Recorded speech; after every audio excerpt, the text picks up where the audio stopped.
Yes बेटा, तो हम एक्सरसाइज 4.2 का क्वेश्चन नंबर सेकंड का फर्स्ट पार्ट करेंगे बेटा। क्वेश्चन नंबर सेकंड में आपको बोल रहे हैं बेटा कि एग्जाम्पल वन को सॉल्व करो। बेसिकली आपको ये कह रहे हैं कि एग्जाम्पल वन को सॉल्व कर दो। नहीं भी बोलता तो हम एग्जाम्पल्स, फिर भी मैंने आपको बोला हुआ बेटा कि घर में एग्जाम्पल्स जरूर प्रैक्टिस करा करो, पेपर में एग्जाम्पल्स आते हैं। स्टिल यहाँ पे भी वो उसने खुद ही बोल दिया कि एग्जाम्पल वन को करो, तो हम एग्जाम्पल वन को सॉल्व करते हैं। सॉल्व करने का मतलब है बेटा कि उसकी एक्स की वैल्यू निकालना। ठीक है, तो देखते हैं बेटा फर्स्ट पार्ट में क्या बोल रहे हैं। फर्स्ट पार्ट में कह रहे हैं John and Jivanti together have 45 marble. तो दो बच्चे हैं बेटा, एक जॉन है और एक है जिवांती। तो अजीब सा नाम है थोड़ा। तो इस इन दोनों के पास कितने मार्बल्स है? 45 मार्बल्स है।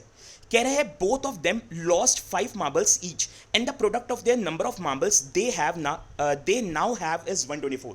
कह रहा है अब दोनों के पास जितने भी मार्बल्स है ना, उसमें से दोनों के 5-5 मार्बल गुम हो गए। तो अगर दोनों के 5-5 मार्बल गुम हो गए तो कह रहा है अब जो बचे हुए मार्बल है ना, अगर हम उसका प्रोडक्ट करते हैं तो 124 आता है। ठीक है, दो मार्बल्स हैं, दो बच्चे हैं, दोनों के पास अब गुम होने के बाद जो जो भी मार्बल रह गए ना, उनका प्रोडक्ट करते हैं तो 124 आता है। तो कह रहा है कि अब आप बता दो कि कितने मार्बल्स हैं। तो देखते हैं बेटा, यहाँ पे लेट करते हैं, let John have x marbles. क्योंकि अब देखो मुझे तो पता नहीं है ना कि कितने मार्बल्स हैं उसके पास, तो मैं यहाँ पे क्या कंसीडर कर रहा हूँ बेटा कि जॉन के पास कितने मार्बल्स हैं? जॉन के पास एक्स मार्बल्स हैं। जॉन के पास कितने मार्बल्स हैं? एक्स मार्बल्स हैं। अब दूसरा जो बच्चा है वो कौन है? जिवांती। तो जिवांती के पास कितने होंगे? जिवांती के पास बेटा कितने मार्बल्स होंगे? खुद सोचो। वो कह रहे हैं जॉन और जिवांती के पास मिला के 45 है। ध्यान से देखो, कह रहे हैं जॉन और जिवांती के पास मिला के 45 है, जिसमें से एक्स जॉन के पास है। तो जिवांती के पास कितने होंगे? ये देखो, x को अगर मैं उधर ले जाऊं तो कितना हो जाएगा? 45 माइनस एक्स। इसका मतलब जिवांती के पास कितने हो जाएंगे? 45 माइनस एक्स मार्बल्स। ध्यान से समझो, मैं फिर से समझा रहा हूं बेटा एक बारी, अगर आप में से किसी को समझ नहीं आया तो देखो, जॉन और जिवांती दो बच्चे हैं यहाँ पे, और दोनों के पास मिला के कितने मार्बल्स हैं? दोनों के पास मिला के 45 मार्बल्स हैं। तो देखो मैंने यहाँ पे लिखा जॉन प्लस जिवांती के पास मिला के 45 मार्बल्स हैं, जिसमें से मैं यहां पे ये बोल रहा हूं कि जॉन के पास एक्स मार्बल है, क्योंकि मुझे तो पता नहीं कि जॉन के पास कितने मार्बल हैं। तो मैं यहां पे क्या कर रहा हूं बेटा, जॉन के मार्बल्स को एक्स मान रहा हूं। तो जिवांती के यहां से निकल जाएंगे। कैसे निकलेंगे जिवांती के? खुद देखो, ये प्लस एक्स है, इक्वल टू के उधर जाके क्या हो जाएगा? माइनस। तो 45 माइनस एक्स। इसका मतलब अगर जॉन के पास एक्स मार्बल है तो जिवांती के पास 45 माइनस एक्स मार्बल है। अब क्या बोल रहे हैं वो? कह रहे हैं दोनों के 5-5 मार्बल्स जो है ना वो घूम हो गए। दोनों के पास 5-5 मार्बल घूम हो गए। तो अब देखो यहां पे मैं क्या लिखूंगा,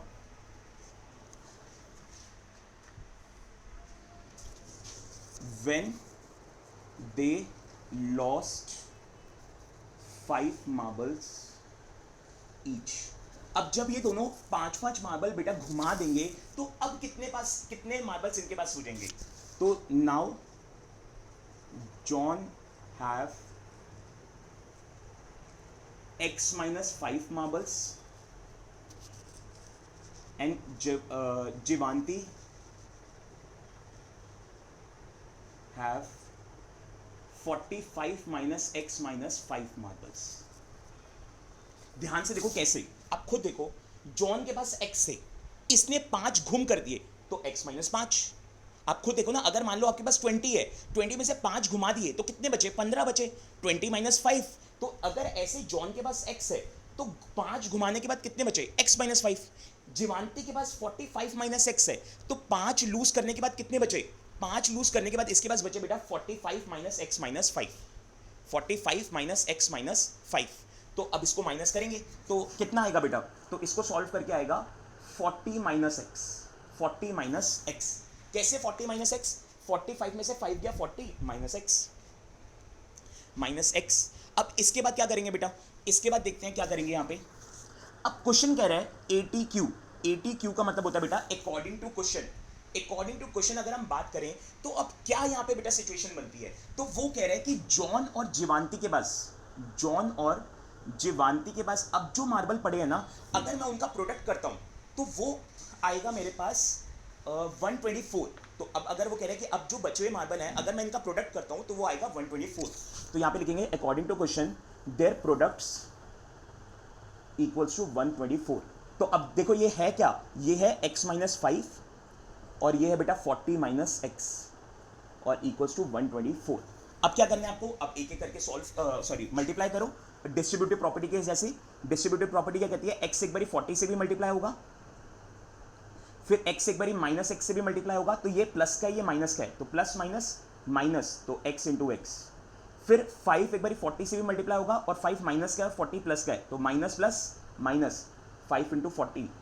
और 5 एक बारी x से भी मल्टीप्लाई होगा जबकि दोनों माइनस है, तो माइनस माइनस प्लस, तो 5 इंटू एक्स और इक्वल टू में आएगा 124। अब 40 को x से करेंगे 40x, x को x से करेंगे माइनस एक्स स्क्वायर, 5 को 40 से करेंगे माइनस आपका आ जाएगा ये 200 और इसमें करेंगे तो प्लस 5x और इक्वल टू 124।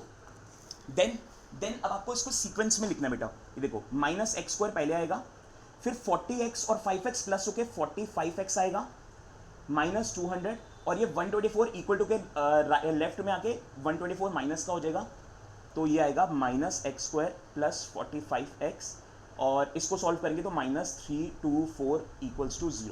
तो ये आपका बेटा क्वेश्चन यहाँ पे सॉल्व होके आ जाएगा, ये आपका सॉल्व होके बेटा आ जाएगा। अब आपको करना क्या है, अब आपको इसका मिडिल टर्म स्प्लिटिंग करना है और बस वहाँ से x की वैल्यू निकल जाएगी। तो पहले आप बेटा इसको नोट कर लो, फिर हम यहाँ पे मिडिल टर्म स्प्लिटिंग करेंगे। पहले आप इसको नोट कर लो बेटा, फिर हम इसका मिडिल टर्म स्प्लिटिंग करेंगे। ठीक है बेटा, अब हम इसको कंटिन्यू करते हैं बेटा। अब हमें यहाँ पे क्या करना है, मिडिल टर्म स्प्लिटिंग सीखनी है बेटा। तो देखो मिडिल टर्म स्प्लिटिंग में वैसे तो कुछ नया है नहीं, आप लोग पहले भी बेटा सीख चुके हो, बट अब मिडिल टर्म स्प्लिटिंग में एक जो थोड़ा सा डिफिकल्टी वाली बात है ना बेटा, वो ये है कि इसमें ना नंबर्स काफ़ी बड़े बड़े हैं, नंबर्स काफ़ी बड़े बड़े हैं, तो बच्चे बेटा नंबर्स में कंफ्यूज हो जाते हैं कि कौन से नंबर्स को हम यहाँ पे कंसिडर करें, कौन से ऐसे दो नंबर लें जिससे हम यहाँ पे सॉल्व कर पाएं। तो अब हमें उसी को ही देखना है बेटा, तो उसी के लिए मैं यहाँ पे मिडिल टर्म स्प्लिटिंग करवाऊंगा आप लोगों को। तो मैं इसको हटा रहा हूँ बेटा और हम इसको कंप्लीट करेंगे।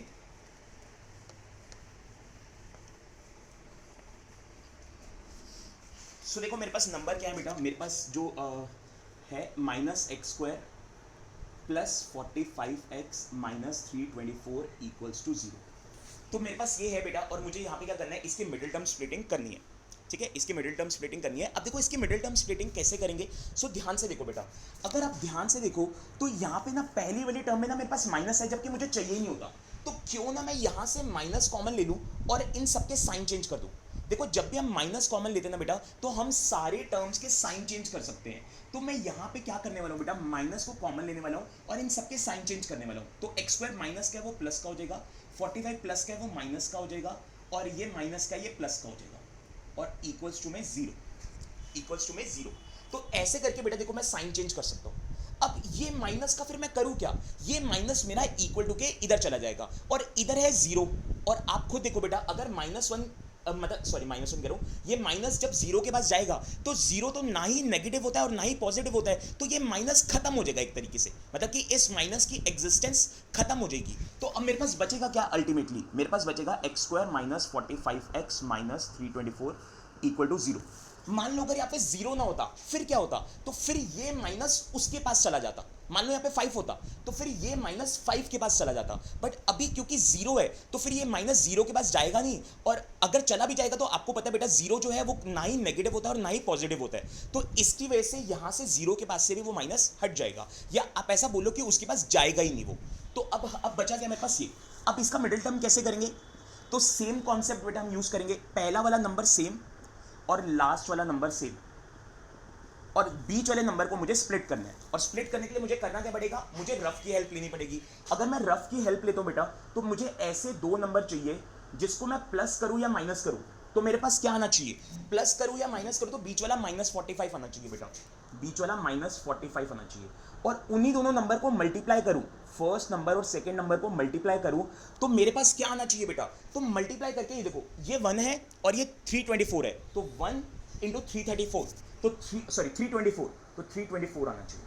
अब देखो काफ़ी बड़े नंबर आ गए बेटा, काफ़ी बड़े नंबर आ गए, तो यहाँ पे अब आपको सोचना पड़ेगा कि बेटा कौन से दो नंबर लें जिससे मेरे पास मल्टीप्लाई करके 324 आए और प्लस या माइनस करके -45 आए। ठीक है, मल्टीप्लाई करके आपका वो है 45 है, सॉरी प्लस या माइनस करके -45 है, और मल्टीप्लाई करके 324 है, वो भी प्लस का। अब जब भी ऐसे बड़े नंबर्स आ जाए ना बेटा, तो फिर हम इसको कैसे सॉल्व करेंगे? तो इसके लिए ना आप एलसीएम की हेल्प ले सकते हो बेटा। आप मतलब फैक्टर्स निकाल सकते हो, यहाँ पे आप फैक्टर्स निकाल सकते हो। एलसीएम लो और एलसीएम करके फैक्टर्स निकालो, और वहां से देखो बेटा किन दो नंबर को मल्टीप्लाई करके 324 आएगा और प्लस या माइनस करके 45 आएगा। अब अभी तक जो एलसीएम हम करते थे ना बेटा, जो फैक्टर्स हम निकालते थे वो छोटे छोटे नंबर से निकालते थे, छोटे छोटे नंबर से। अब हम इसको थोड़े बड़े नंबर से निकालेंगे, और इवन नंबर भी ले सकते हैं हम यहाँ पे, मतलब even number in the sense कि नॉर्मली हम जब फैक्टर्स निकालते हैं ना, तो हम लेते हैं 2, और मतलब बेसिकली सारे प्राइम नंबर लेते हैं। यहाँ पे हमें प्राइम नंबर नहीं, यहाँ पे आप कोई भी नंबर ले सकते हो, ठीक है, मतलब थोड़ा बड़ा नंबर भी ले सकते हो। तो जैसे कि ये 4 के टेबल में चला जाएगा, 4 के टेबल में जाएगा बेटा ये 81 पे, फिर ये और 6 करो, ये 9 के टेबल में जा सकता है, 9 के टेबल में 9 पे जा सकता है, और 9 के टेबल में 1 पे जा सकता है, ठीक है। अब आप ध्यान से देखो, मेरे पास 3 फैक्टर्स कौन से आए हैं, 4 इंटू 9 इंटू 9। अब इनमें से ना कोई 2 पेयर बना लो, इनको सॉल्व करके कोई 2 पेयर बना लो और मेरा आंसर आ सकता है। देखो कैसे, मैं अगर 4 और 9 का पेयर बना लूं तो 4 और 9 कितना होता है 36, और ये 9 अकेला रह जाएगा। अब आप खुद देखो बेटा, 36 को 9 से मल्टीप्लाई करेंगे ना तो 324 ही आएगा, और 36 में 9 प्लस करेंगे ना तो 45 आएगा। आपके सामने सीधा सीधा आंसर आ गया। तो इसका मतलब जब बड़े नंबर आएंगे ना बेटा, तो आप एलसीएम करके सॉल्व कर सकते हो, लेकिन एलसीएम में आपके जो एक्चुअल वाले रूल होते हैं ना, वो रूल्स लगाने की जरूरत नहीं है। जैसे कि एक्चुअल रूल्स कहते हैं कि प्राइम फैक्टर्स ही लेने हैं आपको, लेकिन मैंने प्राइम फैक्टर तो लिए नहीं, मैंने तो 4 लिया है, 4 तो कोई प्राइम नंबर नहीं होता, 9 कोई प्राइम नंबर नहीं होता, मैंने तो 9 भी लिया है। तो इस चीज में प्राइम फैक्टर वाले जो रूल्स है ना, वो यहाँ पे अप्लाई करने की जरूरत नहीं है। आप कोई भी नंबर ले लो, ठीक है। तो और जो नंबर आपने लिए ना, इनके 2 पेयर बनाओ, 2 पेयर बनाओ। जैसे मैंने क्या करा, 4 और 9 का करा 36, और 9 को अकेला कर दिया। अब आप खुद देखो, 36 और 9 को मल्टीप्लाई करेगा तो 324 ही आएगा, और 36 में 9 जोड़ोगे तो 45 आएगा। बट एक प्रॉब्लम है, मुझे -45 चाहिए, तो इसका मतलब ये भी माइनस होगा और ये भी माइनस होगा। तो अब जो 2 नंबर आए हैं बेटा, वो कौन कौन से आए हैं, -36x और -9x, -36x और -9x। बस अब तो जैसे करते हैं वैसे ही करना है आपको, कॉमन वगैरह लेके। तो इनमें से क्या करेंगे बेटा, कॉमन लेंगे, तो x इसके पास 2 है, इसके पास 1 है, तो 1x कॉमन आ जाएगा, बचेगा क्या, 2x में से 1x कॉमन आ गया बेटा, तो 1x बच जाएगा, माइनस 36x में से x कॉमन आ गया तो 36 बच जाएगा।